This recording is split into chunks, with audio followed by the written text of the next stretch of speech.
صلی علی نبینا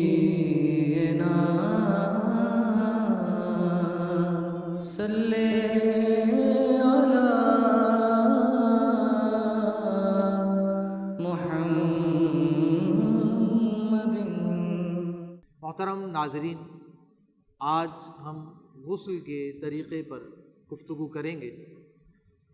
رب العزت نے قرآن کریم میں ارشاد فرمایا، ان اللہ یحب التوابین و یحب المتطہرین، بے شک اللہ تبارک و تعالی بہت توبہ کرنے والوں کو پسند فرماتا ہے اور صاف ستھرا رہنے والوں سے محبت کرتا ہے۔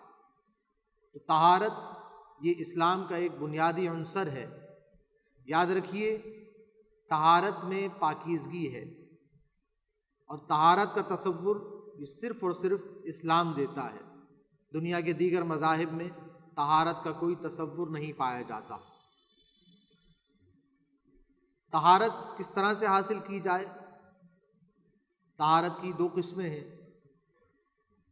حدث اصغر اور حدث اکبر۔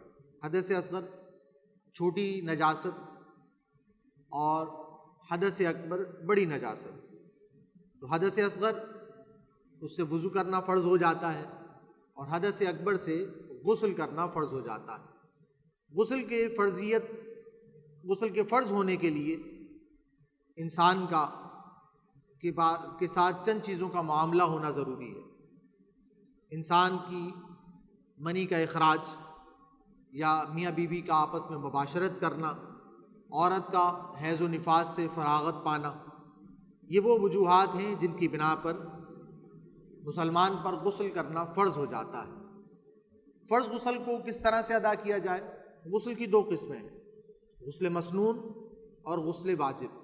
غسل مسنون کا تو ایک ہی فرض ہے، پورے جسم پر پانی بہا لیں، آپ کا غسل ادا ہو جائے گا، سنت غسل ادا ہو جائے گا۔ جہاں تک فرض غسل کی ادائیگی کا تعلق ہے تو اس میں 3 فرض ہیں۔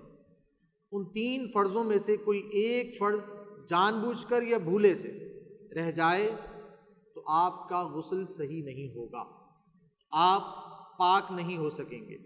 نمبر 1، کلی کرنا۔ اب کلی کرنے سے مراد کیا ہے؟ ہم نے نوجوان نسل کو دیکھا، مسجد کے وضو خانے پر آتے ہیں، کلی کرتے ہیں، معمولی سا پانی منہ میں لیا اور پچکاری مار دی۔ تو یہ کلی کرنا نہیں۔ کلی کرنا غسل میں جو فرض ہے اس کا طریقہ کار یہ ہے کہ منہ بھر کے کلی کی جائے، پورے منہ کو اچھی طرح سے پانی سے بھر لیا جائے اور پورے منہ میں اس پانی کو گھمایا جائے، یہاں تک کہ منہ کے ہر خانے، ہر پرزے، ہر خوشے، داڑھ کے، دانتوں کے ہر کنارے پر وہ پانی پہنچ جائے۔ اس طرح سے کلی کرنا یہ غسل میں فرض ہے۔ دوسرا فرض، ناک کی نرم ہڈی تک پانی کا پہنچانا۔ اب ناک میں پانی پہنچانے کا طریقہ جو ہم نے دیکھا کہ معمولی سے پانی لیتے ہیں اور ہلکا سا ناک پہ لگایا، تو یہ آپ نے ناک میں پانی لگا لیا۔ تو ناک میں پانی لگانا الگ ہے اور ناک کی نرم ہڈی تک پانی پہنچانا یہ الگ ہے۔ عربی میں اس کے لیے لفظ استعمال ہوتا ہے استنشاق۔ استنشاق کا معنی ہوتا ہے کسی بھی چیز کو سانس کے ذریعے سونگھتے ہوئے ناک کے ذریعے اوپر چڑھانا۔ تو یہ فرض اس وقت ادا ہوگا جب آپ پانی کو لے کر سانس کے ذریعے سے ناک کی نرم ہڈی تک چڑھائیں گے، تب یہ فرض ادا ہوگا۔ اگر معمولی طریقے سے آپ نے صرف ناک پر گیلا کر لیا تو اس سے غسل کا یہ فرض جو ناک کی نرم ہڈی تک پانی پہنچانے کا ہے یہ ادا نہیں ہوگا۔ اب اس کے لیے کسی قسم کی کوئی پریکٹس کی ضرورت نہیں کہ آپ باقاعدہ بیٹھیں، اس کی ٹریننگ کریں، اس کی پریکٹس کریں۔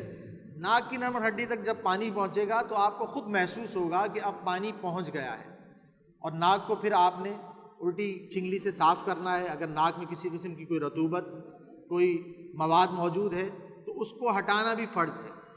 تیسرا اور آخری فرض، پورے جسم پر، سر سے لے کر پاؤں تک، جسم کے ہر حصے پر، ہر ایک جگہ پر پانی پہنچانا، خواہ وہ جسم کے ظاہری اعضاء ہوں یا چھپے ہوئے اعضاء ہوں۔ چھپے ہوئے اعضاء سے مراد اندرونی بغل کا حصہ، دونوں رانوں کے درمیانی حصے، اور ناف کا اندرونی حصہ، کانوں کا اندرونی حصہ۔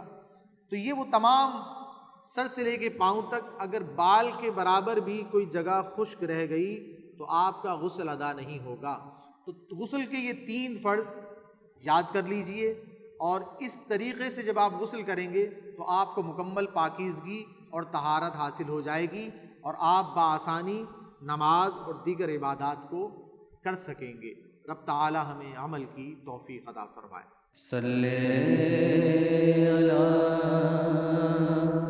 نبینا صلی